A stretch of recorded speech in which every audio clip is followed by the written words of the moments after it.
బలగా భద్రం నుండి ఎనక్రోడ్ వరకు వేయాల్సిందిగా కోరుతున్నాను. నెక్స్ట్ అయ్యా మా బలగలు కుమ్మరులు ఆకళ్ళు చిన్న చిన్న ఇరుకులు ఇంకా అలా మగ్గిపోతున్నారు. ఆ మగ్గిపోయిన ప్లేస్ లో విశాలమైన ప్లేస్ లో మన బలగ దగ్గరలోనే 28 ఎకరాల పోరంతో ల్యాండ్ ఉందని చూపిస్తాను. విలువైన భూములేమో వీళ్ళు కొట్టేసి పనికి మన చిన్న చిన్న స్థలాల్లో మన బలగలో నివసించే వారికి ఎక్కడో పంపిస్తున్నారు. ఇక్కడ ఇవ్వండి, నేను చూపిస్తాను స్థలాలు. పోరం చూస్తాను 28 ఎకరాల భూమి ఉంది.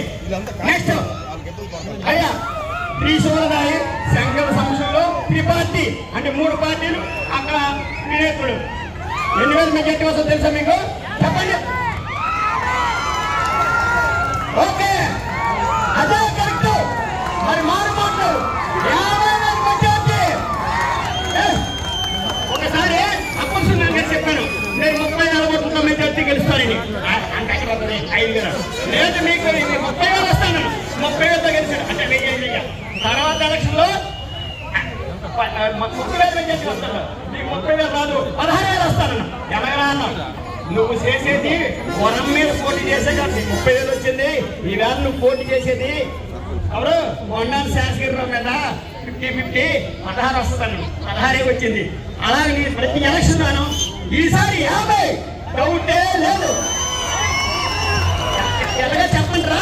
ఇతర తెలుగుదేశం, బీజేపీ, ఇతర జనసేన వెనక ముందు మీద అటు ఇటు వస్తే ఉండదు. మామూలుగా ఉండదు. ఇంకా చెప్తాను మన పార్టీకి ఎవరైనా సపోర్ట్ చేస్తారా? పథకాలు పోతాయి. పథకాలు పోవడం కదా మీ పవరే పోయింది. మీ పరపతే పోయింది. చెల్లి చెప్తాను మా అన్న కోటి ఎదురా అని.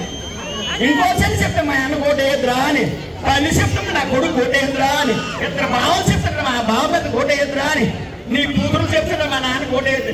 ఇంకెవరి ఇంట్లోనే ఓటు అయిపోతే మా మీదుగా వేస్తాం. ఏది అవసరం చెప్పండి. శంకర్ మన గొండు శంకర్ గారు 8,000 ఓట్లు మెజార్టీ 50,000 తగ్గదు. Good bye.